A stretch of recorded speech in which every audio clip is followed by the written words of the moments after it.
U.S. government now laying out its legal argument for killing American citizens overseas without a trial. But what about targeting people on U.S. soil? Can they now kill American citizens inside the country? The head of the FBI, when asked about that on Capitol Hill yesterday, stumbled around on this. Does that only apply to U.S. citizen that's overseas, or does that apply to U.S. citizen that's here as well? I'd have to go back. I'm not certain whether that was addressed or not. So that we have clarity here, he is not certain whether it was addressed, whether our government can kill our own people inside our own country. This really needs to be addressed. We can't just answer this question. No, the government doesn't kill our own people. We have a process for this. It's called the justice system. You file charges, you lock them up, you try them before a jury of their peers, and then that's how. They don't kill our own people.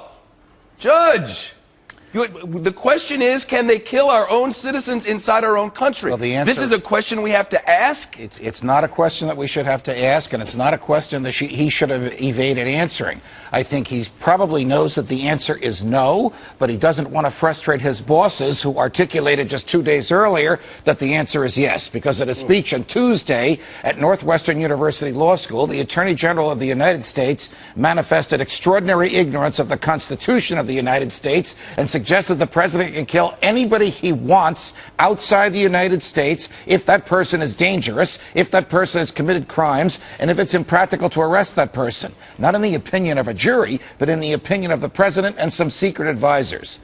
The Constitution says to the contrary. The Constitution says if the government wants your life or your liberty or your property, it has to articulate to a jury what law you have violated and prove its case beyond a reasonable doubt to that jury. It's called due process. Without due process, the government could take anything it wanted and kill anybody it wanted. And Attorney General Holder ought to know that. I suggest that Bob Mueller does. And the reason he evaded that answer is because he wants to keep his job. Well, you heard what Eric Holder said. He said there is due process, but there is not due juris something or other. Judicial process. Not judicial process. What the Attorney General said, let me make his argument. His argument is that there is a substituted form of due process.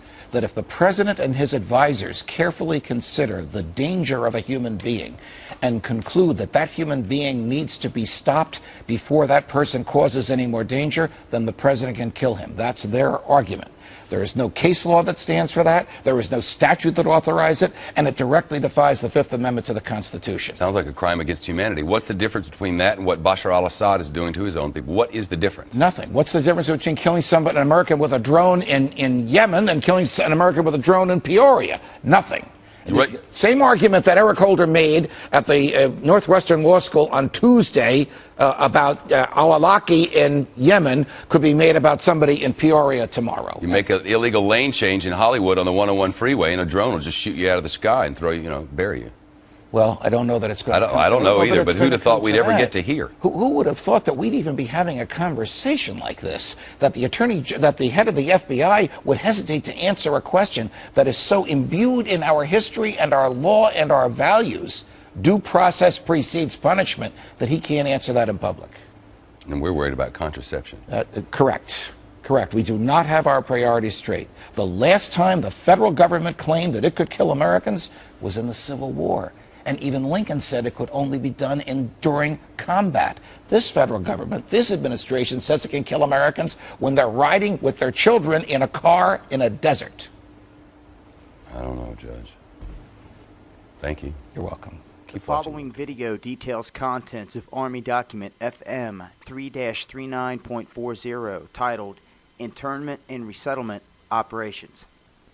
This document has been signed by Joyce E. Morrow, which is the Administrator Assistant of the U.S. Army.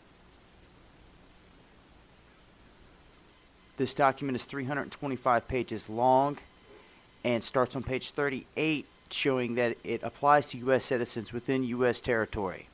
On page 38, it clearly states the detainment of citizens of the United States of America within the territory and according to the categories of individuals, primarily DCs, to be housed in IR facilities. On page 146 of this document, it addresses the detainment of U.S. citizens under the Identification of Prisoners section. It states that the first, last name, and middle initial must be put on the first line. and that the prisoner's social security number must also be taken. Prisoners are giving a registration number. 2 profile pictures are taken from the front, and fingerprints are taken according to AR 190-47. Included in these operations are organizations such as the Department of Defense, Department of Homeland Security, Fema, and the United Nations. On page 56, it states the duties of the Psychological Operations Officer, which identifies trained agitators and political leaders within the facility who may try to organize resistance or create disturbances, to develop and execute indoctrination programs to reduce or remove antagonistic attitudes, identifies political activists. On page 281, it goes into even more detail on how these PSYOPs are used to pacify the population and to ensure cooperation.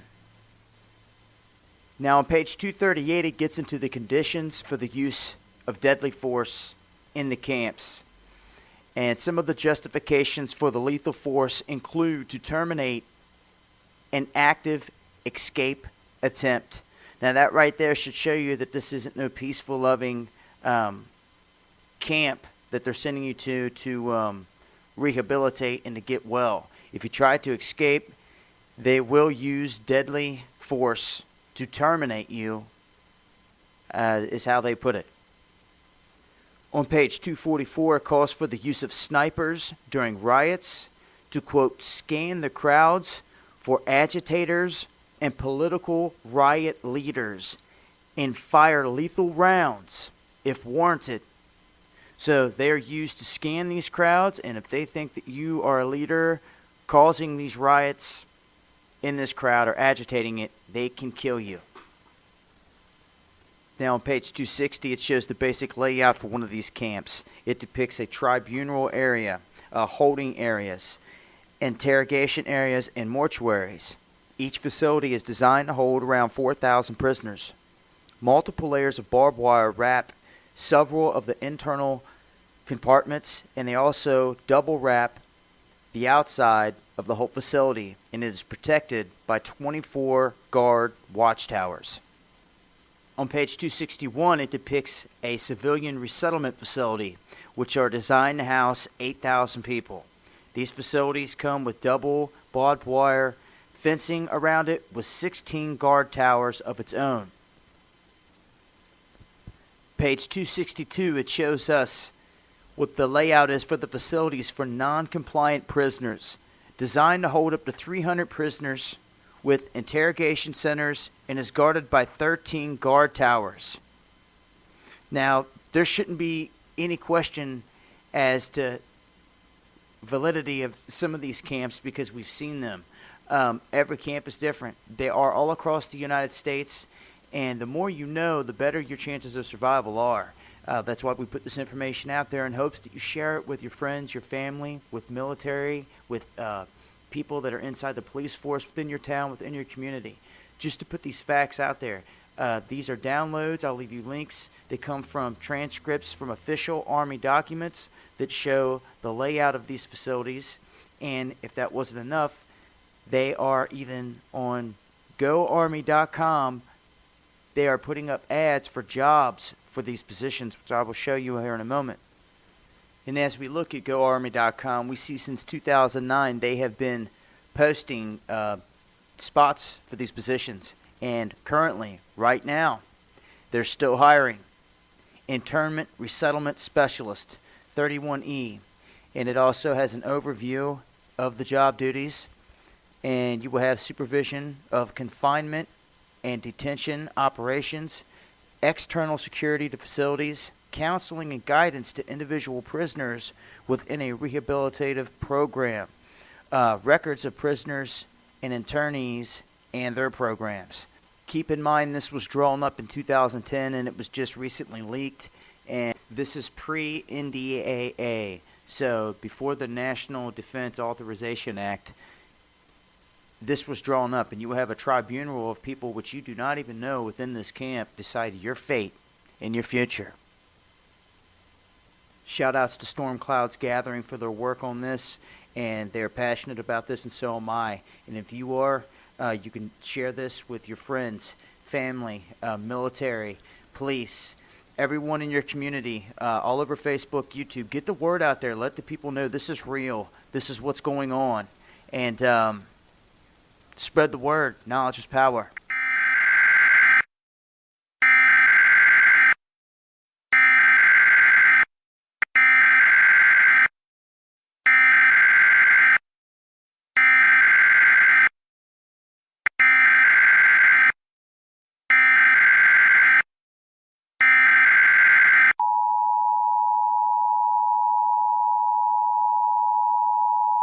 And I'm wondering whether the senator is familiar with the fact that the language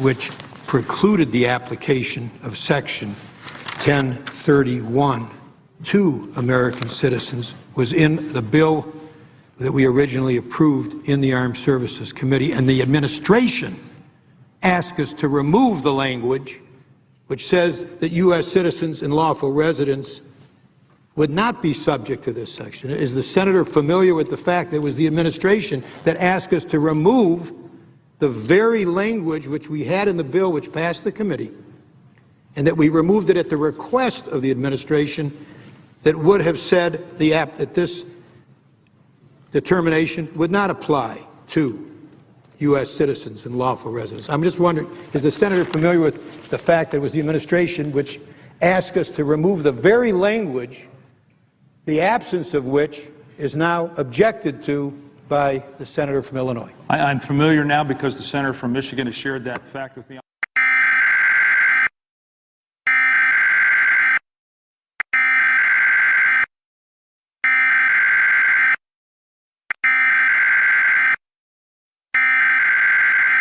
When Congress refuses to act, and as a result hurts our economy and puts our people at risk, then I have an obligation as president to do what I can without them.